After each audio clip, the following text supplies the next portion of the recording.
South கொரியால இருக்கிற ஒரு மார்க்கெட்ல நைட் டைம்ல நல்லா மழை பெய்யுது. யாரோ ஒருத்தர் அந்த மார்க்கெட் பில்டிங் உடைய செவுத்த சுத்தியலாலேயே உடைச்சி அந்த கிராக்ல ஏதோ ஒண்ணுத்த ஊத்துறாரு. இது எல்லாத்தையும் மேல மாஸ்க் போட்டுக்கிட்டு இருக்கிற ஒருத்தர் போட்டோ எடுக்கிறாரு. அடுத்த நாள் ஆகுது, ஒருத்தர் அவரோட முதல் நாள் ஆபீஸ்க்கு போய்கிட்டு இருக்காரு. இவரோட பேரு தான் பார்க். ட்ரெயின்ல கூட்ட நெரிசல்ல போய்கிட்டு இருக்காரு. எத்த மாதிரி ஒருத்தர் இருக்கா, விட்டா உமா கொடுத்துருவான் போல. எப்படியோ ட்ரெயினை விட்டு இறங்கி ஆபீஸ்க்கும் போறாரு. பார்த்தா நிறைய பேர் அந்த ஆபீஸ்க்குள்ள வராங்க. ஏன்னா இந்த ஊருடைய டிஸ்ட்ரிக்ட் ஆபீஸே அதான். இன்னைக்கு நம்ம பார்க்கோட ஃபர்ஸ்ட் டே இல்ல, அதனால எல்லாருக்கும் ஸ்வீட்டை கொடுத்துட்டு அவரோட டெஸ்க்ல உட்காந்து அழகா அவரோட டெஸ்க் ரெடி பண்றாரு. பக்கத்துல ஒரு லேடி இருக்காங்க. என்ன இவன் இவ்வளவு நீட்டா இருக்கானு அப்படின்னு ஆச்சரியமா பாக்குறாங்க பார்க்க. அப்பதான் ஆபீஸ்க்குள்ள மாஸ்க் போட்டுக்கிட்டு யாரோ உள்ள வராங்க. முன்னாடியே பார்த்தோம்ல மழை பெஞ்சுக்கிட்டு இருக்கும். இந்த மாஸ்க் போட்டவர் தானே போட்டோ எடுப்பாரு. அவர் இப்ப டிஸ்ட்ரிக்ட் ஆபீஸ்க்குள்ள வராரு. அந்த மாஸ்க் போட்டவங்களை பார்த்த உடனே நம்ம பார்க்குக்கு பக்கத்துல ஒரு லேடி இருந்தாங்களே, அவங்க ரிங்க அடிக்கல, ஆனா போன் எடுத்து அதுவும் தலையில வச்சு பேசிக்கிட்டு இருக்காங்க. அப்புறம் ஆபீஸ்ல ஒர்க் பண்ற ஒருத்தர் ஃபைல் எடுத்துக்கிட்டு பார்க் உங்ககிட்ட ஒரு முக்கியமான விஷயம் பேசணும்னு பக்கத்துல வராரு. ஆனா அந்த மாஸ்க் போட்டவங்களை பார்த்த உடனே இவர் அப்படியே திரும்பி போயிடுறாரு. பார்க்குக்கு புரியல இந்த மாஸ்க் போட்டவங்க யாரு, இவங்கள பார்த்து எதுக்கு நம்ம ஆபீஸ்ல இருக்கிற எல்லாரும் பயப்படுறாங்கன்னு ஐடியாவே இல்ல அவருக்கு. அந்த மாஸ்க் போட்டவங்களும் அவங்களோட மாஸ்க் ரிமூவ் பண்றாங்க. பார்த்தா அது ஒரு வயசான பாட்டி. இந்த பாட்டிக்கா இவனுங்க இந்த பயம் பயந்தானுங்க. அந்த பாட்டியும் நேரா அந்த ஆபீஸோட டைரக்டர் கிட்ட வந்து இங்க பாருங்கன்னு ஒரு போட்டோவை காட்டுறாங்க. பாட்டிமா,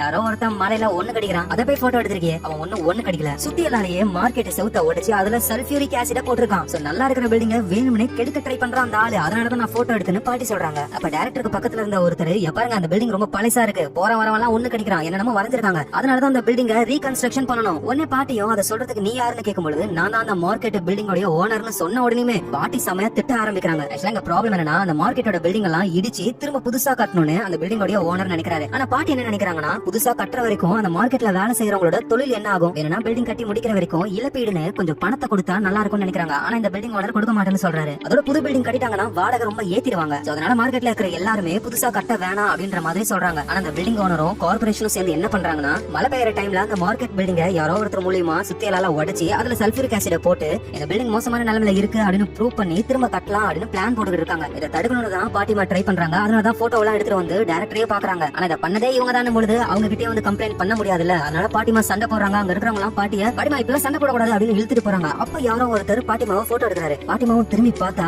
அது நம்ம பார்க் தான். டேய் யாரா நீ, என்ன போட்டோ எடுக்கிற, ஏதாவது ப்ராப்ளம் நடந்தா போட்டோ எடுத்து வச்சுக்கணும், எவிடன்ஸ் முக்கியம் இல்ல. பாட்டியும் அப்படியே மெதுவா பார்க் பக்கத்துல வந்து, ஆமா யார் நீ, உன்னை இங்க பார்த்ததே இல்லையே, நான் யாரா இருந்தா உங்களுக்கு என்ன பாட்டி, உங்களுக்கு ஏதாவது ப்ராப்ளம் வந்ததுன்னா அந்த ஃபார்ம்ல ஃபில் பண்ணி கொடுங்க, அதை நாங்க சரி செஞ்சு தருவோம். ஃபார்ம்லாம் ஃபில் பண்ண முடியாது, என் கூடவே வா, ப்ராப்ளத்தை சரி பண்ணிட்டு போ. உடனே பார்க்கும் டோக்கன் நம்பர் 4 வாங்க. உடனே ஒரு லேடி வராங்க. பாட்டி அந்த லேடியை தடுத்து, நான் முன்னாடி நிக்கிறேன்ல, எனக்கு முன்னாடி வர ட்ரை பண்றேன் அப்படின்னு சண்டை போடும்போது பார்க்கும், பாட்டிமா டோக்கன் எடுத்தீங்களா இல்லையா, டோக்கனா இது வரைக்கும் நான் டோக்கன்லாம் எடுத்ததே கிடையாது அப்படின்னா இனிமே எடுங்க, உங்களுக்கு எந்த நம்பர் வருதோ அத்தனாவது ஆளா தான் நீங்க வந்து என்ன பார்க்க முடியும் அப்படின்னு பார்க்க சொல்ல பாட்டியும் அப்படியே டெரரா முறைக்கிறாங்க. கீழே பார்த்தா பார்க்கோட நேம் இருக்கு. சரி ஓகே பார்க், நாளைக்கு உன்னை நான் வந்து மீட் பண்றேன் அப்படின்னு டெரரா அந்த பாட்டி போகுது. பார்க்குக்கும் எதுவும் புரியல. ஏன்னா வேலைக்கு சேர்ந்ததுதான் முதல் நாள் இந்த பாட்டியை பத்தி தெரிஞ்சுக்கலான்னு டைரக்டர் போய் மீட் பண்றாரு. டைரக்டரும் டே பார்க்க, அந்த பாட்டியை பார்த்தா நானே பயப்படுவேன்டா, அது ஒன்னும் சாதாரண பாட்டி இல்லடா, காப்ளின் பாட்டி. இது வரைக்கும் நம்ம கிட்ட எவ்வளவு கம்ப்ளைண்ட் அவங்க பண்ணிருக்காங்க தெரியுமா, 8000 கம்ப்ளைண்ட்டுக்கும் மேல. மார்க்கெட்ல பொருளை ஏத்தும் பொழுது கொஞ்சோண்டு என்ன தரையில பட்டா கூட அதை போட்டோ எடுத்து அதை ஒரு கம்ப்ளைண்டா கொடுத்துருவாங்க. மார்க்கெட்டுக்குள்ள வண்டியை ஓடிட்டு போறவங்க ஹெல்மெட் போடாம போனா அவ்வளவுதான், பாட்டி புடிச்சு புளிஞ்சு எடுத்துரும். மார்க்கெட்ல போற வழி கிளீனா இருக்கணும், ஆளுங்க ஏதாவது பாக்ஸ் வச்சாங்கன்னா அவங்க கிட்ட சண்டை போடும். அட அவ்வளவு ஏன்னு ஒரு பிளாஷ்பேக் சொல்றாங்க. பாட்டி ஒருத்தர் கூட நடந்து போறாங்க. அப்ப மார்க்கெட்ல ஒரு பேனர் இருக்கு. யோ இந்த பேனர் மார்க்கெட்ல இருக்கு, பாட்டி இது நம்ம புது பிரசிடென்ட், எவனா வேணா இருக்கட்டும், மார்க்கெட்டுக்குள்ள இந்த மாதிரி போட்டோ எல்லாம் இருக்க கூடாது, தூக்கிட்டு போ இப்படின்னு பிரசிடென்ட் மேலேயே நம்ம கிட்ட வந்து கம்ப்ளைண்ட் கொடுத்தவங்க. இவங்க தொல்லை தாங்க முடியாம நிறைய டைரக்டர்ஸ் வேலையை விட்டே போயிட்டாங்க. நான் இப்ப ஏதோ சமாளிச்சுக்கிட்டு இருக்கேன், ஆனா என்னாலயும் முடியல. ஆனா ஒன்ன பார்த்ததுக்கு அப்புறம் எனக்கு ஒரு நிம்மதி, நீ அந்த பாட்டியை சமாளிப்ப. சோ நாளைல இருந்து அந்த பாட்டி வந்தாங்கன்னா நீயே அவங்க கேஸ் எல்லாம் பாருன்னு மொத்தமா நம்ம பார்க்க மாட்டி விட்டுறாங்க. அடுத்த நாள் ஆகுது, நம்ம பார்க்க வேலையை பாத்துக்கிட்டு இருக்காரு. டோக்கன் நம்பர் 17 வாங்க அப்படின்னு கூப்பிட நம்ம பாட்டி வந்து நிக்கிறாங்க. என்ன பாட்டி ஃபார்ம் எல்லாம் ஃபில் பண்ணிட்டீங்களா, பண்ணிட்டேன் இந்த அப்படின்னு கம்ப்ளைண்ட் கொடுக்குறாங்க. பார்க்கும் அதை வாங்கி வச்சிடறாரு. அடுத்தது டோக்கன் நம்பர் 18 வாங்க. ஆனா அதுவும் நான் தான் தம்பின்னு பாட்டி அடுத்த கம்ப்ளைண்ட் கொடுக்குறாங்க. அப்புறம் பக்கத்துல இருந்த பொண்ணு டோக்கன் நம்பர் 19 வாங்க.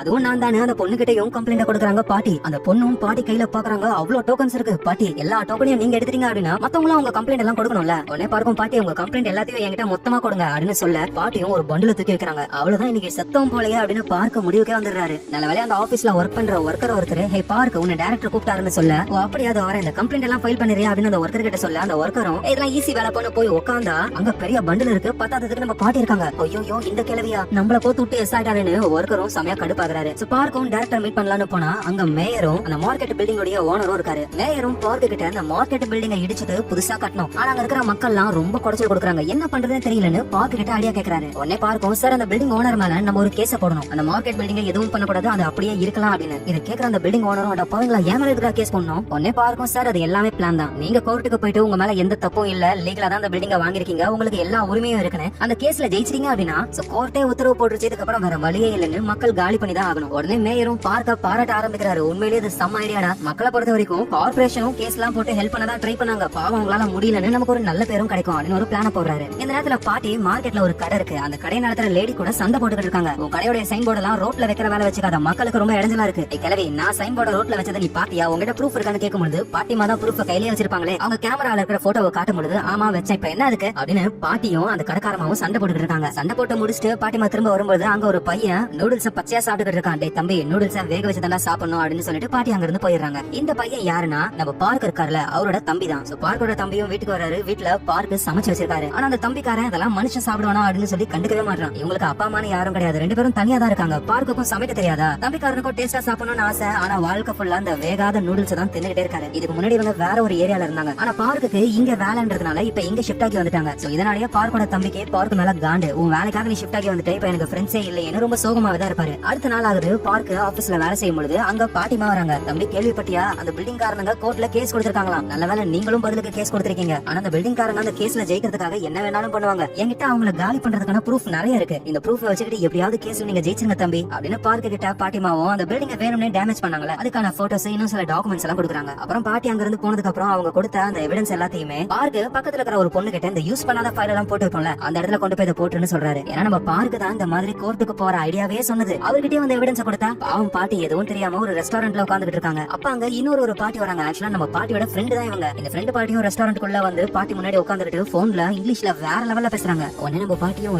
நீ இங்கிலீஷ்லாம் சூப்பரா பேசுற தெரியுமா? அட அதுவா, நான் தினமும் கத்துக்கிட்டு இருக்கேன். ஆமா, உன் வேலை எல்லாம் எப்படி போகுது அப்படின்னு அந்த ஃப்ரெண்ட் பாட்டி கேட்க, என் வேலையா கேக்குற? நான் வச்சிருக்கிறது தையல் கடை தானே, பொறுமையா தான் போகுது. அட இன்னும் எவ்வளவு நாள் தான் அந்த தையல் கடைக்குள்ளேயே இருக்க போற? உலகம் ஃபுல்லா ஜாலியா சுத்து, இந்த நாட்டுக்குள்ளேயே இருந்தா வேலைக்கே ஆகாது. நம்ம பாட்டியும் எனக்கும் உலகம் ஃபுல்லா சுத்தணும்னு ஆசைதான் அப்படின்னு பேசுறாங்க. சடனா அந்த ஃப்ரெண்ட் பாட்டி, ஆமாண்டி உன் வேலை எல்லாம் எப்படி போகுதுன்னு திரும்பவும் கேட்ட கேள்வியவே கேக்குறாங்க. அப்புறம் அந்த ஃப்ரெண்ட் பாட்டிக்கு போன் வருது. போன் வந்து டேபிள் மேலே தான் இருக்கு. ஆனா அவங்க பையில தேடிக்கிட்டு இருக்காங்க எல்லா பொருளையும் வெளியே வச்சு. அப்புறம் நம்ம பாட்டி, போன் இங்க தான் இருக்கு பாரு, உனக்கு என்ன ஆச்சு அப்படின்னு கேக்குறாங்க. அந்த ஃப்ரெண்ட் பாட்டி எதுவும் சொல்லாம பொருளை எடுத்து வச்சுட்டு அங்க இருந்து போய்கிட்டே இருக்காங்க. அப்ப அந்த ஃப்ரெண்ட் பாட்டி ஒரு கர்ச்சிஃபை விட்டுட்டு போயிட்டாங்க. இந்த கர்ச்சிஃபை நல்லா ஞாபகம் வச்சுக்கோங்க, ஏன்னா கிளைமேக்ஸ்ல இந்த கர்ச்சிஃபை வச்சு ஒரு பெரிய விஷயத்த சொல்லுவாங்க. அந்த கர்ச்சிஃபை பாக்குற பாட்டியும் திரும்ப ஃப்ரெண்ட் பாட்டி கிட்டே அந்த கர்ச்சிஃபை கொடுக்கலான்னு போனா அந்த ஃப்ரெண்ட் பாட்டி காருக்குள்ளவே போயிட்டாங்க. ஒரு லேடி மட்டும் வெளியே நிக்கிறாங்க. அந்த லேடியை பார்த்த உடனே நம்ம பாட்டி ஒளிஞ்சுக்கிறாங்க. அப்புறம் வீட்டுக்கு வந்து அவங்க தையல் வேலையை பாத்துக்கிட்டு இருக்காங்க. அப்போ பாட்டிக்கு இந்த மார்க்கெட்லயே ஒரு ஃப்ரெண்ட் இருக்காங்க. இவங்க நம்ம மார்க்கெட் ஃப்ரெண்ட்னே கூப்பிடலாம். அவங்க பாட்டி கிட்ட ஒரு கோட்டை கொடுத்திருப்பாங்க போல, அதை தச்சு மாட்டி பாத்துக்கிட்டு இருக்காங்க. பாட்டியும் ஏய் வாட்ஸ் அப் அப்படின்னு அவங்களுக்கு தெரிஞ்ச கொஞ்சம் இங்கிலீஷ்ல அந்த மார்க்கெட் ஃப்ரெண்ட் கிட்ட பேசுறாங்க. பாட்டிக்காவது ஒரு சில வார்த்தை தெரியும். ஆனா அந்த மார்க்கெட் ஃப்ரெண்டுக்கு சுத்தமா இங்கிலீஷ்னா என்னன்னே தெரியாது. அந்த மார்க்கெட் ஃப்ரெண்ட் அங்க இருந்து போனதுக்கு அப்புறம் பாட்டி கிட்ட ஒரு சீட் இருக்கு. அதுல தம்பின்னு போட்டு ஒரு நம்பர் இருக்கு. அந்த நம்பருக்கு பாட்டியும் கால் பண்றாங்க. இங்கிலீஷ்ல யாரோ எடுத்து பேசுறாங்க. நம்ம பாட்டிக்கு தெரிஞ்சதெல்லாம் hi, how are you, I am fine, அவ்வளவுதான். ஆனா போன் கால்ல பேசுறவங்க அமெரிக்காக்காரங்க போல இங்கிலீஷ் வேற லெவல்ல பேசுறாங்களா. பாட்டி பயந்து போன் கால கட் பண்ணிடுறாங்க. சோ இதுக்கு ஏதாவது ஒண்ணு நம்ம பண்ணணும் அப்படின்னு பாட்டி இங்கிலீஷ்ல சொல்லி கொடுப்பாங்கல்ல, அந்த கிளாஸ்ல போய் சேர்றாங்க. அங்க இங்கிலீஷ் கத்துக்க வரவங்க எல்லாருமே சின்ன பசங்க, ரொம்ப ஃபாஸ்டா அவங்க லேர்ன் பண்ணுவாங்க. ஆனா பாட்டியால அவ்வளவு ஃபாஸ்டா கத்துக்க முடியாதுல. ஏமா கொஞ்சம் நிறுத்து, முன்னாடி ஒரு வார்த்தை சொன்னியா, அது என்னன்னு உட்காந்து பொறுமையா எழுதிட்டு இருக்காங்க. இந்த கிளாஸோட ஓனரும் பாட்டி கிட்ட, இங்க பாருங்கம்மா, நீங்க பொறுமையா கத்துக்கணும் அப்படின்னா லைப்ரரி இருக்கு, எங்க நாங்க ஃபாஸ்டா தான் சொல்லி கொடுப்போம், நீங்க வேற இடம் பாருங்கன்னு பாட்டியை அனுப்பிடுறாங்க. பாட்டியும் அப்படியே சோகமா இங்கிலீஷ் நம்மளால கத்துக்கவே முடியாதோ அப்படின்னு நடந்து வரும்போதுதான் ஒருத்தர் இங்கிலீஷ்ல வேற லெவல்ல பேசுறாரு. பாட்டிமாவும் யாரா அதுன்னு பார்த்தா அது நம்ம பார்க்க. இவன் இங்கிலீஷ் இவ்வளவு சூப்பரா பேசுறான்னு பாட்டி பார்க்க ஃபாலோ பண்ணி வந்து ரோட்ல புடிச்சு, டேய் பார்க்க, நீ இங்கிலீஷ் செம்மையா பேசுறடா, எனக்கு சொல்லித்தாயா? என்னது உங்களுக்கு சொல்லி தரணுமா? இந்த வயசுல இங்கிலீஷ் கத்துக்கிட்டு என்ன பண்ண போறீங்க பாட்டி?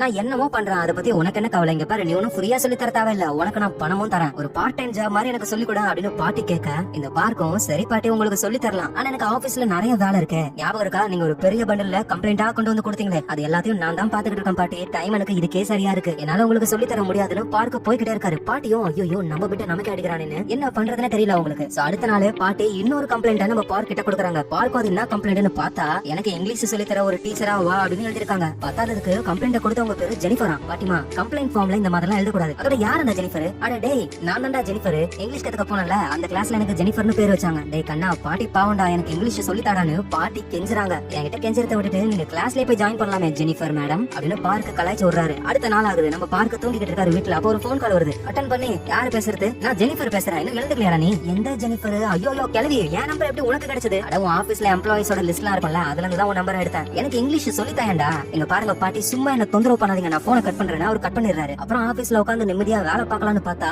ஆப்போசிட்லயே அந்த பாட்டி உட்காந்துக்கிட்டு அங்கேயே தங்கலான்னு முடிவுக்கு வந்துட்டாங்க. கையில 30 நாளில் ஆங்கிலம் கற்றுக்கொள்வது எப்படின்ற புக்கும் பக்கத்திலே ஸ்நாக்க வச்சுக்கிட்டு தின்னுகிட்டே தெரியாத இங்கிலீஷ்ல என்னென்னமோ புலம்பிக்கிட்டு இருக்காங்க. நம்ம பார்க்குக்கு பக்கத்திலே வேலை செய்யறவங்க இருக்காங்கல்ல, அவங்க இந்த பாட்டியை பார்த்துட்டு, எனக்கு தெரிஞ்ச இந்த பாட்டி இங்கே தான் தங்க போகுதுன்னு நினைக்கிறேன். ஏன்டா பார்க்க, அடிக்கடி அந்த பாட்டி வேற உன்னை பார்த்து சிலுங்குது, எதேனவோ அந்த பாட்டி கம்ப்ளைண்ட் எதுவும் கொண்டு வரல வரல, அது வரைக்கும் நம்ம தப்பிச்சோம். சோ பார்க்கும் கடுப்பாகிறாரு. இந்த பாட்டி வேலையை செய்ய விட மாட்டாங்கன்னு நேரா பாட்டி கிட்ட போயிட்டு, பாட்டி இந்த மாதிரிலாம் இங்க உட்கார கூடாது, நீங்க ஒழுங்கா கிளம்புங்க. கடைசியா கேக்குறேன், எனக்கு இங்கிலீஷ் சொல்லி தர முடியுமா முடியாதா? நானும் கடைசியா சொல்றேன், என்னால உங்களுக்கு சொல்லி தர முடியாது. சரி ஓகே, எனக்கும் வேற வழி இல்லன்னு ஒரு பேக் எடுக்கிறாங்க. அந்த பேக் ஃபுல்லா ஒரே கம்ப்ளைண்டா இருக்கு. ஒரு நாள் வாரம் ஒரு பண்டில் கம்ப்ளைண்ட் கொடுப்பேன், இனிமே தினமும் ஒரு பண்டில் கம்ப்ளைண்ட் தான். சீக்கிரம் அந்த கம்ப்ளைண்ட் எல்லாம் ரெஜிஸ்டர் பண்ணுங்கன்னு பார்க்குக்கு பக்கத்துல இருப்பாங்களே அவங்க கிட்ட கொண்டு போய் அந்த பண்டில் வைக்கிறாங்க. அந்த கம்ப்ளைண்ட பார்த்துட்டு அந்த 2 பேரும் பார்க்க பார்த்து, ஐயா சாமி எப்படியாவது எங்களை காப்பாத்தி முடியான்னு கையெடுத்து கும்பிடுறாங்க. சோ பார்க்குக்கும் வேற வழி இல்ல, பாட்டிக்கு இங்கிலீஷ சொல்லி தர ஆரம்பிக்கிறாரு. ஃபர்ஸ்ட் இதை நல்லா படிச்சு மனப்பாடம் பண்ணுங்கன்னு ஏபிசிடி புக்க போடுறாரு. அதை பாக்குற பாட்டியும், ஏ பார்க்க என்ன அவ்வளவு மக்கள் நினைச்சியா, எனக்கு ஏபிசிடி நல்லாவே தெரியும், ஸ்ட்ரைட்டா நம்ம லெசன் குள்ள போலாம்டா, அந்த பேசிக்ஸ் எல்லாம் வேணாம். சோ பார்க்கும் கடுப்பாகிறாரு, இங்கிலீஷே வேணான்னு நீங்க தெரிஞ்சுக்கிட்டு ஓட போறேன்னு இந்த கஷ்டமான வேர்ட்ஸ் எல்லாம் இருக்கிற என்சைக்ளோபீடியாவை எடுத்து, பாட்டி இதுல இருக்கிற வேர்ட்ஸ் எல்லாம் மனப்பாடம் பண்ணுங்க, உங்களுக்கு நான் ஒரு டெஸ்ட் வைப்பேன், அந்த டெஸ்ட்ல நீங்க பாஸ் ஆனீங்க அப்படின்னா உங்களுக்கு நான் இங்கிலீஷ சொல்லி தருவேன். பாவம் அந்த பாட்டியால அதுல இருக்கிற வார்த்தைகளை படிக்கவே முடியல, ஆனா இருந்தாலும் எப்படியோ எழுத்து கூட்டி படிச்சு கொஞ்சம் கொஞ்சமா மனப்பாடம் பண்ண ஆரம்பிக்கிறாங்க.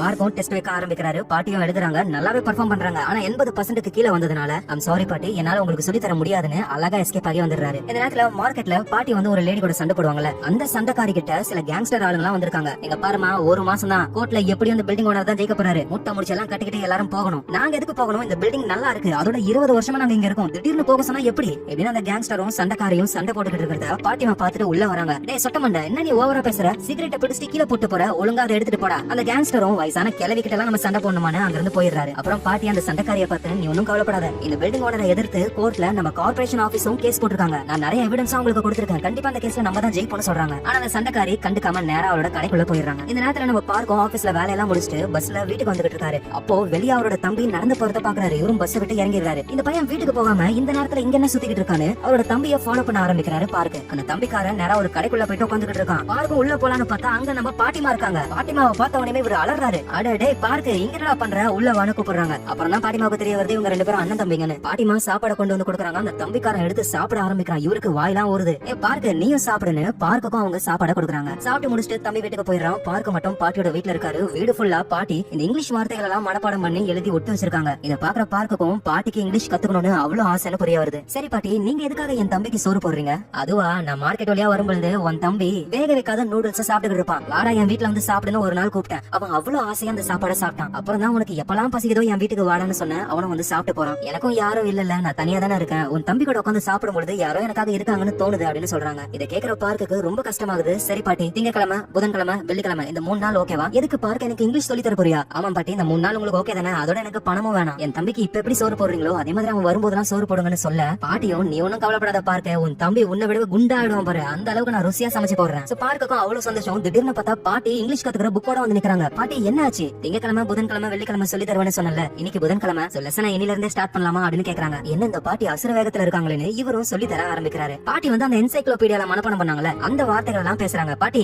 அந்த வேர்ட்ஸ் எல்லாம் நம்ம பேசும்போது யூஸ் பண்ணவே கூடாது, அதுக்கு பதிலா ஈஸியான வார்த்தை நிறைய இருக்கு, அதை நான் சொல்லி தரேன். ஈஸியான வார்த்தைகள் இருக்கா? அப்புறம் எதுக்கு என்ன அத மனப்பாடம் பண்ண சொன்னேன்? அது வந்து இப்ப நான் உங்ககிட்ட என்னத்த சொல்றது அப்படின்னு இவருக்கு என்ன சொல்றதுன்னு தெரியல. பாட்டியும் புரிஞ்சுக்கிறாங்க, பயபுள்ள நம்மள கழட்டி விடணும் தான் இந்த வேலையெல்லாம் பாத்துருக்க அப்படின்னு. பார்க்கும் பாட்டிக்கு கொஞ்சம் கொஞ்சமா சொல்லி தர ஆரம்பிக்கிறாரு. நைட் டைம்ல 2 பேரும் அந்த மார்க்கெட் ஃப்ரெண்ட் இருக்காங்கல்ல, அவங்க கடையில உட்காந்து ட்ரிங்க்ஸ் பண்ணிட்டு இருக்காங்க. அப்ப பார்க்க இந்த மாதிரி ரோட்ல உட்காந்துக்கிட்டு ட்ரிங்க்ஸ் எல்லாம் பண்ணக்கூடாது, இது இல்லீகலான ஒண்ணு, இத பத்தி நீங்க கம்ப்ளைண்டே கொடுக்கலையே. அது சரி, உங்க மேல நீங்களே கம்ப்ளைண்ட் கொடுப்பீங்களா? ஆமா பாட்டி, எப்படி பார்த்தாலும் என் வயசுல உங்களுக்கு பேரம் பேத்தி இருப்பாங்க, அவங்க எங்க இருக்காங்க? டே பார்க்க, எனக்கு பேரம் பேத்தி எல்லாம் கிடையாது, இன்னும் சொல்ல போனா இது வரைக்கும் எனக்கு கல்யாணம் கூட ஆகல, இதுக்கப்புறம் தான் பண்ணலான்னு இருக்கேன். உடனே பார்க்கும், இதுக்கப்புறம் உனக்கு கல்யாணம் ஆனா என்ன ஆகலனா என்ன அப்படின்னு உட்காந்து கலாய்ச்சிக்கிட்டு இருக்காரு பாட்டிய. சோ வாரத்துக்கு 3 நாள்னு தொடர்ந்து அவரு இங்கிலீஷ பாட்டிக்கு சொல்லி கொடுக்க ஆரம்பிக்கிறாரு. காஃபி ஷாப்புக்கு போவாங்க, அங்க எப்படி ஆர்டர் பண்றதுன்னு பாட்டிக்கு சொல்லி தருவாரு. பாட்டியும் ஆர்டர் பண்றாங்க சூப்பரா. அப்புறம் இவங்க 2 பேரும் ஒரு கேம் விளையாடுவாங்க. அந்த கேம் விளையாடும் பொழுது அவங்க இங்கிலீஷ்ல மட்டும் தான் பேசணும். ஒருவேளை அவங்க கொரியன் லாங்குவேஜ்ல பேசிட்டாங்க அப்படின்னா நெத்தியிலேயே பொட்டணும்னு வைக்கலாம். இவரு நல்லா இங்கிலீஷ்ல பேசிக்கிட்டே கேம் விளையாடுறாரு. பாட்டிக்கு அடிக்கடி கொரியன் லாங்குவேஜ் உள்ள வந்துட்டு போதா, பயவுல பாட்டின்னு கூட பார்க்காம நெத்திலேயே பொட்டுன்னு வைக்கிறாரு. பாட்டி வழியில கத்துது. இதுக்காகவே பாட்டி ஒரு மாஸ்டர் பிளான போடுறாங்க. பார்க்க இங்கிலீஷ்ல பேசும்பொழுது பாட்டிக்கு புரியும் ஓரளவுக்கு, ஆனா சுத்தமா புரியாத மாதிரி ஐ டோன்ட் அண்டர்ஸ்டாண்ட்னு சொல்லிக்கிட்டே இருக்காங்க. கடுப்பான பார்க்கும் கொரியன் லாங்குவேஜ்ல பேசவே, ஐயா இப்போ நீ மாட்டிக்கிட்டியா, கொரியன்ல நீ எதுக்கு பேசுன, இங்கிலீஷ்ல தான் நம்ம பேசணும்னு மண்டையில ஒண்ணு வைக்கிறாங்க பொலிச்சுன்னு. அப்புறம் ஒரு பாருக்கு பாட்டியை கூட்டிட்டு போயிட்டு, பாட்டி அங்க தெரியுறாங்களா வெள்ளக்காரங்க, அவங்க கிட்ட போயிட்டு ஒரு 3 நிமிஷம் நீங்க இங்கிலீஷ்ல மட்டும் தான் பேசணும், கொரியன் லாங்குவேஜ் பேசக்கூடாதுன்னு சொல்றாங்க. பாட்டியும் போயிட்டு ட்ரை பண்றாங்க, அவங்களால முடியல. இதே மாதிரி பார்க்கு தொடர்ந்து பேச சொல்லி, பாட்டி இந்த தடவை நீங்க 10 நிமிஷம் பேசணும், அதுவும் இங்கிலீஷ்ல மட்டும் தான் பேசணும்னு சொல்ல, பாட்டி 10 நிமிஷத்துக்கு மேலேயே அந்த வெள்ளக்காரங்க கூட பேசுறாங்க. பேசுறது மட்டும் கிடையாது, அவங்க கூட ஜாலியா டைம் ஸ்பெண்ட் பண்ண ஆரம்பிக்கிறாங்க. அப்புறம் பார்க்கு கிட்ட வந்து ஸ்டார்டிங்ல எனக்கு ரொம்ப பயமா இருந்தது, ஆனா அவங்க கண்ணை பார்த்து பேசும்போது எனக்கு நல்லாவே இங்கிலீஷ் வருது, இன்னும் சொல்ல போனா இங்கிலீஷ் ரொம்ப ஈஸி தெரியுமா அப்படின்னு சொல்றாங்க. அப்புறம் அவங்க 2 பேரும் ரோட்ல நடந்து வராங்க. பார்க் அவரோட லைஃப்ல நடந்த விஷயங்களை பத்தி சொல்ல ஆரம்பிக்கிறாரு. நானே என்னோட தம்பி அப்பா அம்மானு ஒன்னா சந்தோஷமா தான் வாழ்ந்துகிட்டு இருந்தோம். நான் ஸ்கூல முடிச்சுட்டு மேல் படிப்புக்காக வெளிநாட்டுல போய் படிக்க ஆரம்பிச்சேன். அப்பதான் அப்பதான் எங்க அம்மா இறந்து போயிட்டாங்க. ஆனா இந்த விஷயத்த அப்பா என்கிட்ட சொல்லவே இல்ல. இப்படின்னு பார்க்க பேசிக்கிட்டே இந்த விஷயங்களை இங்கிலீஷ்ல சொல்ல ஆரம்பிக்கிறாரு. அப்புறம் கொஞ்ச நாள் கழிச்சு எங்க அப்பாவும் இறந்து போனாரு. நானும் என் தம்பியும் இப்ப தனியா வாழ்ந்துகிட்டு இருக்கோம்னு சொல்ல பாட்டியும் உன் கதை ரொம்ப சோகமா இருக்கு. என்ன பாட்டி சொல்றீங்க? பாதிக்கு மேல நான் இங்கிலீஷ்ல பேசினா உங்களுக்கு புரிஞ்சுதா? ஓரளவுக்கு புரிஞ்சுது. ஆனா இருந்தாலும் உன் குரலை வச்சு நீ ரொம்ப கஷ்டத்துல பேசுற அப்படின்னு நான் புரிஞ்சுக்கிட்டேன். இதுக்கப்புறம் பாட்டியும் பார்க்கும் ரொம்ப க்ளோஸ் ஆக ஆரம்பிக்கிறாங்க. பார்க்கும் அவரோட தம்பியும் நேரா பாட்டியோட வீட்டுக்கு வந்துருவாங்க. பாட்டி சமைச்சு கொடுப்பாங்க. அதுவும் தம்பிக்கு ஊட்டி வேற விடுவாங்க. இதை பாக்குற பார்க்குக்கும் ரொம்ப சந்தோஷமா இருக்கும். பாட்டி எனக்கும் ஊட்டி விட, உனக்கு தான் 2 கை இருக்குல்ல, நீ எடுத்து சாப்பிடுன்னு பாட்டி கலாய்ப்பாங்க. நைட் டைம்ல ஒன்னா உட்காந்துக்கிட்டு நிலாவை பாத்துக்கிட்டே சாப்பிட்டுக்கிட்டு இருப்பாங்க. அப்பதான் தம்பிக்காரன், பாட்டி நீங்க எதுக்காக இங்கிலீஷ் கத்துக்கணும்னு அவ்வளவு ஆசைப்படுறீங்க? பாட்டியும் இப்பதான் விஷயத்த சொல்ல ஆரம்பிக்கிறாங்க. எனக்கு ஒரு தம்பி இருக்கான். சின்ன வயசுலயே நாங்க பிரிஞ்சிட்டோம். இப்ப அவன் அமெரிக்கால இருக்கான். அவனுக்கு இங்கிலீஷ் மட்டும் தான் தெரியும். கொரியன் லாங்குவேஜ் எல்லாம் தெரியாது. எனக்கும் அவன் கூட பேசணும், நல்லா இருக்கியா, சாப்பிட்டியா இப்படிலாம் பேசணும்னு தோணும். ஆனா எனக்கு தான் இங்கிலீஷ் தெரியாது. அதுக்காக தான் நான் இங்கிலீஷ் கத்துக்கிட்டு இருக்கேன் அப்படின்னு பாட்டி ரொம்ப சோகமா சொல்றாங்க. அதோட பாட்டியோட சின்ன வயசுல எடுத்த ஃபேமிலி போட்டோ, பாட்டி அவங்க தம்பி எல்லாருமே இருக்காங்க. பின்னாடி அவங்க தம்பி இப்ப இருக்கிற அமெரிக்கா வீட்டோடைய போன் நம்பரும் இருக்கு. இது எல்லாத்தையும் பார்க்கும் பாக்குறாரு. முன்னாடி கூட பாட்டி கால் பண்ணிருப்பாங்க. இங்கிலீஷ்ல யாரோ பேசின உடனே கட் பண்ணிடுவாங்களா, அது அவங்களோட தம்பி தான். ஆனா இவங்களால பேச முடியல, சோ கட் பண்ணிட்டாங்க. எல்லாரும் தூங்க ஆரம்பிக்கிறாங்க. பாட்டியோட கனவுல அவங்களும் அவங்க தம்பியும் சந்தோஷமா இருக்கிற மாதிரி சின்ன வயசு ஞாபகங்கள்லாம் ஓடுது. அடுத்த நாள் ஆகுது. பார்க்கு பாட்டியோடைய தம்பிக்கு கால் பண்றாரு. இந்த மாதிரி நான் அவங்களோட இங்கிலீஷ் டீச்சர், உங்க கூட பேசணுன்றதுக்காக தான் அவங்க இங்கிலீஷே கத்துக்கிறாங்க. உடனே அந்த தம்பியும் இங்க பாருங்க, அந்த பொம்பளைய பத்தி பேச கூட எனக்கு பிடிக்கவே இல்ல. இன்னொரு தடவை அந்த பொம்பளை என் கூட பேசணும்னு சொன்னா நான் அவங்கள மறந்துட்டேன் அப்படின்னு சொல்லிடுங்க. இன்னொரு தடவை காலும் பண்ணிடாதீங்க எனக்கு அப்படின்னு சொல்லி கட் பண்ணிடுறாரு. இந்த விஷயத்த பாட்டி கிட்ட சொன்னா ரொம்ப கஷ்டப்படுவாங்கன்னு பார்க்கு பாட்டி கிட்ட இதை சொல்லாம விட்டுறாரு. அதோட இதுக்கப்புறம் இங்கிலீஷ் கத்து கொடுத்தாலும் எந்த பிரயோஜனமும் இல்ல. ஏன்னா இவங்க கஷ்டப்பட்டு இங்கிலீஷ் கத்துக்கிறதே அவங்க தம்பி கூட பேசணும்னு. ஆனா அவரு சுத்தமா கண்டுக்கிற மாதிரி இல்லல. அதனால பாட்டியை மீட் பண்ணி, பாட்டி எனக்கு வந்து எக்ஸாம் இருக்கு, அதனால உங்களுக்கு இங்கிலீஷ் என்னால சொல்லி தர முடியாது. பரவாயில்ல, வாரத்துல ஒரு நாள் சொல்லி தரியா? இல்ல பாட்டி, இதோட என்னால எப்பவுமே சொல்லி தர முடியாது, ஐம் சாரின்னு சொல்லிட்டு அங்க இருந்து போய்கிட்டே இருக்காரு. அடுத்த நாள் ஆகுது. பாட்டியும் அவங்க ஃப்ரெண்ட் இருந்தாங்களா, அந்த ஃப்ரெண்டு பாட்டி, அவங்கள மீட் பண்ண போறாங்க. அந்த ஃப்ரெண்டு பாட்டி ஹாஸ்பிட்டல்ல இருக்காங்க. அவங்களுக்கு என்ன ப்ராப்ளம்னா அம்னீஷியா, பழைய விஷயங்கள் எல்லாமே மறந்து போய்கிட்டு இருக்கு அவங்களுக்கு. இது பாக்குற பாட்டி ரொம்ப கஷ்டப்படுறாங்க. அந்த ஃப்ரெண்டு பாட்டியும் என்ன பண்றது, எனக்கு எல்லாமே மறந்து போய்கிட்டு இருக்கு, நிறைய விஷயங்கள் ஞாபகமே இல்ல தெரியுமா? உடனே நம்ம பாட்டி இந்த ஃப்ரெண்டு பாட்டி விட்டுட்டு போன அந்த கர்ச்சிப் எடுத்து காட்டுறாங்க. உனக்கு இந்த கர்ச்சிப் ஞாபகம் இருக்கா அப்படின்னு கேட்கும்போது அந்த ஃப்ரெண்டு பாட்டியும் எப்படி என்னால மறக்க முடியும், எனக்கு எல்லாமே ஞாபகத்துல இருக்குன்னு சொல்றாங்க. இதை கேட்ட உடனே பாட்டி ரொம்ப கஷ்டப்பட்டு அழ ஆரம்பிக்கிறாங்க. அப்ப அந்த இடத்துக்கு ஒரு லேடி வராங்க. நம்ம பாட்டி கூட தனியா பேச ஆரம்பிக்கிறாங்க. அவங்க உடம்பு ரொம்ப மோசமா போய்கிட்டு இருக்கு. இன்னும் ஒரு சில மாசத்துல அவங்க பேரை கூட அவங்க மறந்துடுவாங்க. ஆனா அவங்களுக்கு கடைசி ஆசை இருக்கு, அதை இப்ப அவங்களால பண்ண முடியாது, நீங்க தான் அதுக்கு ஹெல்ப் பண்ணணும் அப்படின்னு இந்த லேடி கேக்குறாங்க. நம்ம பாட்டிக்கும் என்ன சொல்றதுன்னு தெரியல, ஒரு மாதிரி தடுமாறுறாங்க. அப்படியே மார்க்கெட்டுக்கு வந்துடுறாங்க. பார்த்தா அந்த மார்க்கெட்ல போலீஸ் எல்லாம் நிக்கிறாங்க. அந்த சண்டைக்காரி இருக்காங்களா, அவங்கள அரெஸ்ட் பண்ணிட்டு இருக்காங்க. ஏன்னா சின்ன பசங்களுக்கு அவங்க பீர் வைக்கிறாங்களா, யாரோ கம்ப்ளைண்ட் பண்ணிருக்காங்க போல. அவங்க நம்ம பாட்டியை பார்த்த உடனே கிளவி இதெல்லாம் பண்ணது நீ தானே? நான் என்ன பண்ண, நான் எதுவும் கம்ப்ளைண்ட் பண்ணல, சும்மா சொல்லாத, பண்டில் பண்டிலா கொண்டு போயிட்டு கம்ப்ளைண்ட் கொடுக்குறல, அதுல ஒரு கம்ப்ளைண்ட் தான் இது அப்படின்ற மாதிரி அந்த சண்டைக்காரியும் நம்ம பாட்டியும் சண்டை போட்டுக்கிறாங்க. அடுத்த நாள் ஆகுது. பாட்டி பார்க்க பாக்கலான்னு ஆபீஸ்க்கு போறாங்க. அங்க பார்க் இல்ல. அப்படியே அந்த ஆபீஸ்க்கு பின்பக்கமா வரும்போது இந்த டைரக்டர் இன்னும் 2-3 பேர் எல்லாம் பேசிக்கிட்டு இருக்காங்க. கோர்ட்ல நடக்கிற கேஸ் எல்லாம் சும்மா கண்ணாம்பூச்சி தான், நாங்களும் முடிஞ்ச வரைக்கும் அவங்களை எதிர்க்கிற மாதிரி எதிர்ப்போம், ஆனா பில்டிங் காரணங்க தான் வின் பண்ணுவாங்க, மார்க்கெட்டை காலி பண்ணி திரும்ப ரீபில்ட் பண்ண போறாங்க. இதை கேட்ட பாட்டிக்கு கோவம் வருது. நேரம் அந்த டைரக்டர் கிட்ட வந்து, யோ என்னையா நீங்க மக்களுக்காக போராடுவீங்கன்னு பார்த்தா அந்த பில்டிங் காரங்க கூட சேர்ந்து இந்த மாதிரி பண்றீங்க, பாட்டிமா புரிஞ்சுக்கோங்க, அவங்கள ஜெயிக்கிறதுக்கு நம்ம கிட்ட எந்த ஆதாரமும் இல்ல. ஆதாரம் இல்லையா? அந்த பார்க்கு கிட்ட ஒரு பண்டில் ஏன கொடுத்தனே அப்படின்னு நேரா ஆபீஸ்க்குள்ள வந்து அந்த லேடி கிட்ட நான் பார்க்கு கிட்ட கொடுத்த ஆதாரத்தெல்லாம் கொண்டு வாங்கன்னு சொல்லும் பொழுது, ஐயோ பாட்டி அது எல்லாத்தையும் மொத்தமா காலி பண்ணிட்டோம், ஏன்னா பார்க் வந்து தேவையில்லாத பொருள் வைக்கிற இடத்துல அந்த பண்டில் வைக்க சொன்னாரு, மொத்தமா எல்லாத்தையும் அழிக்கும் பொழுது அதையும் அழிச்சிட்டோம்னு சொல்ல பாட்டிக்கு கோவம் வருது. பார்க்க உடனே போன் பண்ணி வர சொல்லுங்கன்னு கத்துறாங்க. பார்க்க அங்க வராரு. பார்க்கோட சட்டையை பிடிச்சி, என்ன தைரியம் இருந்தா அந்த மாதிரி பண்ணிருக்க, கோர்ட்ல கேஸ் போடுறது, தோக்குற மாதிரி தோக்குறது எல்லாமே ஓம் பிளானாமே, ஏன்டா கூட இருந்து இப்படி குழி பறிச்சிருக்கன்னு கேட்கும் பொழுது, பாட்டி அந்த பில்டிங்கோட ஓனர் ரீபில்ட் பண்ணணும்னு நினைச்சாருன்னா அவர் பண்ணிதான் ஆகணும், உங்க கடைக்கு எந்த ப்ராப்ளமும் கிடையாது, உங்களுக்கு முன்னாடி கடை வரைக்கும் தான் இடிக்க போறாங்க. பார்க் இவ்வளவு நாளா நான் எனக்காக தான் இவ்வளவு கம்ப்ளைண்ட் பண்ண நினைச்சியா? அங்க இருந்த எல்லாருக்காகவும் தான் நான் கம்ப்ளைண்ட் பண்ணிக்கிட்டு இருக்கேன், இவ்வளவு கம்ப்ளைண்ட் பண்ணியும் யாரும் உங்களுக்கு நன்றியோட இல்ல, அப்புறம் ஏன் பண்ணிக்கிட்டு இருக்கீங்க, உங்களை பத்தி நீங்க நினைங்க அப்படின்னு பார்க்கும் பாட்டியும் சண்டை போட்டுக்கிட்டு இருக்கிறத பார்க்கோட தம்பியும் பாத்துக்கிட்டு இருக்கான். அதோட பாட்டி, நீங்க இங்கிலீஷ்ல அதுக்கப்புறம் கத்துக்க தேவையில்ல, உங்க தம்பிக்கு நான் கால் பண்ண, நீங்க யாருன்னே தெரியாதா, உங்க கூட பேசணும், உங்களை பாக்கணும்னு விருப்பமே இல்லையா, உங்களை மறந்துட்டேன்னு சொல்றாரு அப்படின்னு பார்க்க பாட்டி கிட்ட உண்மையை சொல்ல பாட்டி அப்படியே ரொம்ப சோகமா மனசு உடைஞ்சு போயிடுறாங்க. அதெல்லாம் பார்க்கோட தம்பியும் பாக்குறாரு. ரொம்ப கடுப்பாக்குறாரு அவங்க அண்ணன் மேலேயே. வீட்டுக்கு வந்து தம்பி பார்க்க சுத்தமா கண்டுக்கிற மாதிரியே இல்ல. டேய் நான் அண்ணன்டா, என்ன ஓவரா பண்ணிக்கிட்டு இருக்க அப்படின்னு கேட்கும் பொழுது, நான் ஒன்னும் ஓவரா பண்ணல, நீ என்ன பண்ணிக்கிட்டு இருக்கன்னு உனக்கு தெரியுதா, அந்த பாட்டி எனக்கு சோறு போட்டாங்க, ஆனா நீ அந்த பாட்டி மனசைய உடைச்சிட்டு எப்படி சந்தோஷமா இருக்கல, நீ இதோட என் கூட பேசாதன்னு சொல்லிட்டு அந்த பையன் போயிடுறான். இப்பதான் பார்க்கும் புரிஞ்சுக்க ஆரம்பிக்கிறாரு. பாட்டி எப்பவுமே அவங்களுக்காக யோசிச்சதே கிடையாது, சுத்தி இருக்கிறவங்க நல்லா இருக்கணும்னு அடுத்தவங்களுக்காக மட்டுமே தான் அவங்க யோசிச்சிருக்காங்க. இந்த கேஸ பத்தின சில ஃபைல்ஸ் எல்லாம் பாக்குறாரு. பாட்டியோட எவிடன்ஸ் எல்லாம் இன்னமும் கொஞ்சம் இருக்கு. இந்த நேரத்துல மார்க்கெட்ல அந்த கேங்ஸ்டர்ஸ் திரும்பவும் வந்து சண்டை போட்டுக்கிட்டு இருக்காங்க. அதுவும் சண்டைக்காரி கூட. இங்க பாரு சண்டைக்காரி, என்கிட்ட எல்லாம் சண்டை போடுற வேலை வச்சுக்காத, ஆல்ரெடி சின்ன பசங்களுக்கு பீர் வைக்கிறேன்னு போலீஸ் கிட்ட கோத்து விட்டதே நான் தான், திரும்பவும் ஏதாவது பண்ணிடுவோம் பாத்துக்கோ. அடப்பா இதை பண்ணது நீயா, அது தெரியாம தேவையில்லாம அந்த பாட்டி கூட நான் சண்டை போட்டேனே அப்படின்னு சண்டைக்காரிக்கு கோவம் வந்து கேங்ஸ்டர் அடிக்க போக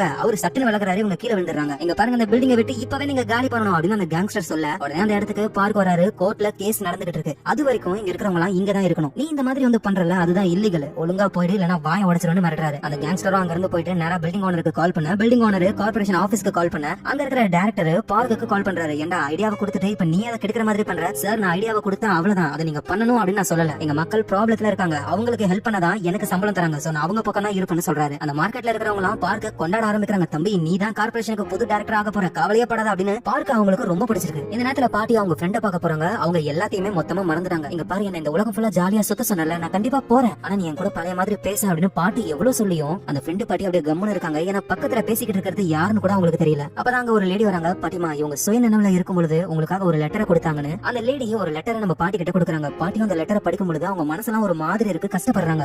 அந்த ரூம்குள்ள ஒரு நியூஸ் பேப்பருடைய ரிப்போர்ட்டர் வராரு. அவரு நம்ம பாட்டி கிட்ட பேச ஆரம்பிக்கிறாரு. பாட்டிமா, அந்த ஜப்பான்காரங்க பண்ண விஷயத்தை பத்தி வெளி உலகத்துக்கு நம்ம சொல்லணும் அப்படின்னு சொல்ல பக்கத்துல இருக்கிற லேடி தடுக்கிறாங்க. ப்ளீஸ் இத பத்தி எதுவும் பேசாதுன்னு. ஆனா பாட்டிமா, பரவாயில்ல அவரு பேசட்டும், இதுக்கப்புறம் நான் மறைச்சு வச்சு எந்த பிரயோஜனமும் இல்லன்னு அவங்க பாஸ்ட்ல நடந்த ஒரு கருப்பு பக்கத்தை பத்தி பேச ஆரம்பிக்கிறாங்க. இந்த விஷயம் நியூஸ் பேப்பர்ல ஒரு ஆர்டிகலாவும் வருது. ஆக்சுவலா 1943 வருஷம். அப்ப பாட்டிமாவுக்கு 13 வயசு இருக்கும். அந்த டைம்ல வேர்ல்டு வார் 2 நடந்துகிட்டு இருக்கு. சவுத் கொரியால ஜப்பான் வீரர்கள் நிறைய பேர் வந்துட்டாங்க. போர்ல சண்டை போட்டுக்கிட்டு இருக்கிற ஜப்பான் வீரர்கள் எல்லாருமே மனசளவுலயும் உடம்பளவுலயும் ரொம்ப வீக்கா இருப்பாங்கல்ல, அவங்கள சந்தோஷப்படுத்தணும்ன்றதுக்காக ஜப்பான் கவர்மெண்டே ஒரு விஷயத்த சொல்லுது. அதாவது போர் சமயத்துல ஜப்பான் வீரர்கள் கொரியா நாட்டுல இருக்கிற சின்ன பெண்களை என்ன வேணாலும் பண்ணலாம், இந்த அசிங்கமான கேவலமான வேலையை ஜப்பான் அவங்க போர் வீரர்கள் பண்ணட்டும் அப்படின்னு அப்ரூவல் கொடுக்க ஜப்பான்காரனுங்க கொரியா நாட்டுல இருக்கிற குழந்தைகள் எல்லாம் பிடிச்சு அவனுங்க இஷ்டத்துக்கு அந்த குழந்தைகளை கொடுமைப்படுத்த ஆரம்பிச்சானுங்க. அந்த பொண்ணுங்களை கம்ஃபர்ட் கேர்ள்னு சொன்னாங்க. அப்படி அந்த ஜப்பான் வீரர்கள் கிட்ட மாட்டின ஒரு சின்ன பொண்ணு தான் நம்மளோட பாட்டிமாவே. சின்ன வயசுல அவங்க ரொம்ப கஷ்டப்பட்டிருக்காங்க. இவ்வளவு நாள் அந்த விஷயத்தை அவங்க வெளியே சொல்லவே இல்ல. ஆனா இப்போ அந்த பிரஸ் ரிப்போர்ட்டர் கேட்ட உடனே ஓபனா எல்லாத்தையும் சொல்லிட்டாங்க. அந்த நியூஸ் தான் பேப்பர்ல வருது. அத மார்க்கெட்ல இருக்கிற எல்லாருமே, கார்ப்பரேஷன்ல இருக்கிற எல்லாருமே படிக்க ஆரம்பிக்கிறாங்க. நம்ம பார்க்கலாம், அதை படிச்சுட்டு அப்படியே ஷாக்ல இருக்காரு. பாட்டிமா எவ்வளவு பெரிய உண்மையை நம்ம கிட்ட சொல்லவே இல்லையே. இப்ப பாட்டி ஒரு சமாதி கிட்ட இருக்காங்க. அது அவங்க அம்மாவோட சமாதி போல. அங்க உட்காந்துக்கிட்டு, அம்மா நான் சாகுற வரைக்கும் இந்த உண்மையை வெளியே சொல்லக்கூடாதுன்னு தான் நினைச்சேன். ஆனா என்ன பண்றது, எனக்கு இருந்த ஒரே சொந்தம் என் தம்பி தான். இப்ப அவனும் நான் வேணான்னு சொல்லிட்டான். இதுக்கப்புறம் நான் வாழ்ந்து என்ன பிரயோஜனம் அப்படின்னு தனியா உட்காந்து அவங்க புலம்பிக்கிட்டு இருக்காங்க. அப்புறம் பாட்டி மார்க்கெட்டுக்கு வராங்க. அங்க மார்க்கெட் ஃப்ரெண்ட் இருக்காங்கல்ல, அவங்கள பாட்டி பார்த்து சிரிக்கிறாங்க. ஆனா அந்த மார்க்கெட் ஃப்ரெண்டு பாட்டியை கண்டுக்காம நேரா கடைக்குள்ள போய்கிட்டே இருக்காங்க. ஒருவேளை நம்மள ரொம்ப கேவலமானவளா அவன் நினைக்கிறாளோ அப்படின்னு பாட்டி நினைச்சுக்கிட்டு ரொம்ப சோகமா வீட்டுக்கு வந்துடுறாங்க. வீட்டுக்கு நம்ம பார்க்க வராரு. அவரு நேரா பாட்டி கிட்ட வந்து, ஐம் சாரி பாட்டி, என்ன மன்னிச்சிருங்க. ஆனா அதெல்லாம் பரவாயில்லடா,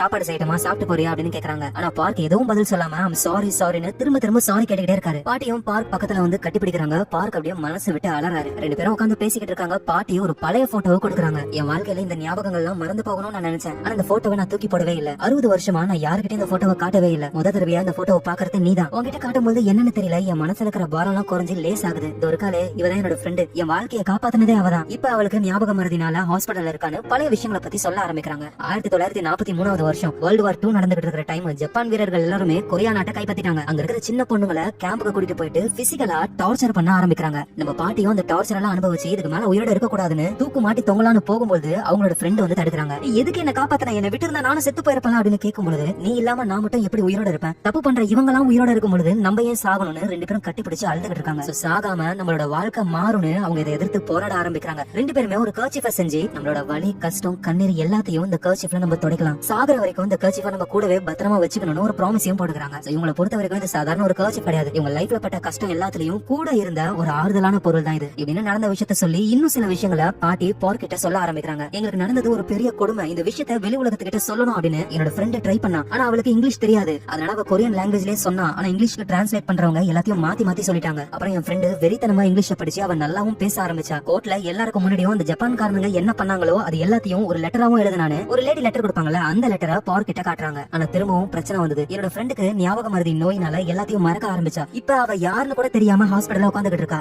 அவளுக்காக நடந்த கொடுமைகளை உலகத்துல இருக்கிற எல்லார்கிட்டயும் சொல்லணும்னு தான் நான் இங்கிலீஷ கத்துக்கணும்னு நினைச்சேன். ஆனா என்னால முடியாம போயிடுச்சு. அதனால பார்க் ப்ளீஸ் எனக்கு இங்கிலீஷ சொல்லி தரியா அப்படின்னு பாட்டி கேட்க, பார்க்கும் ஓகேன்னு சொல்லி பாட்டிக்கு இங்கிலீஷ சொல்லி தர ஆரம்பிக்கிறாரு. அதுவும் இந்த தடவை வேற லெவல்ல. ஆனா நம்ம பாட்டியோட மார்க்கெட் ஃப்ரெண்ட் இருக்காங்களா, அவங்க பாட்டியை கண்டுக்காம போய்கிட்டே இருக்காங்க. பாட்டியும் பொறுத்துக்க முடியாம நேரா போயிட்டு, உங்களுக்கு என்ன ஆச்சு, எப்பயோ நடந்த விஷயம், அதை நான் வெளியே சொல்லிட்டேன், என்ன தப்பான பொம்பளையா நினைக்கிறல நீ, அதனால தானே என் முகத்தை கூட பார்க்க மாட்டேன். உடனே அந்த மார்க்கெட் ஃப்ரெண்டும் பாட்டியை திரும்பி பாக்குறாங்க. பார்த்தா அவங்க அழுதுகிட்டு இருக்காங்க. ஏன்னா பாட்டி, நான் கஷ்டத்துல இருக்கேன், இவ்வளவு வருஷமா நான் உங்ககிட்ட எதையும் மறைச்சது இல்ல, நம்ம அவ்வளவு ஃப்ரெண்ட்ஸா இருந்தோம், ஆனா நீங்க என்கிட்ட இதை மறைச்சிட்டீங்களா, ஏன்னா நீங்க என்ன நம்பல, ஃப்ரெண்டா கூட நினைக்கவே இல்ல, அதான் எனக்கு கோபம், உங்ககிட்ட பேச கூட இல்ல. பாட்டியும் அப்படிலாம் எதுவும் இல்ல, எனக்கு இருக்கிற ஒரே ஃப்ரெண்ட் நீதான், நீயும் கோச்சிக்கிட்டா எப்படி. அந்த மார்க்கெட் ஃப்ரெண்டும் பாட்டி படுற கஷ்டத்தை புரிஞ்சுக்கிட்டு, இவ்வளவு நாள் எப்படி இந்த வழியை பொறுத்துக்கிட்டு இருந்தீங்க, என்கிட்ட சொல்லிருந்தா என்னால ஏதாவது முடிஞ்சதை நான் பண்ணிருப்பேன், இப்ப எதுவுமே பண்ண முடியாம நினைக்கிறேன், இதுக்கப்புறம் நீங்க கஷ்டப்படாதீங்க, உங்க கூட நான் இருக்கேன்னு அந்த மார்க்கெட் ஃப்ரெண்ட் சொல்றாங்க. அப்படியே ரெண்டு பேரும் கட்டி பிடிச்சுக்கிறாங்க. பாட்டியும் வாய் விட்டு அழ ஆரம்பிக்கிறாங்க.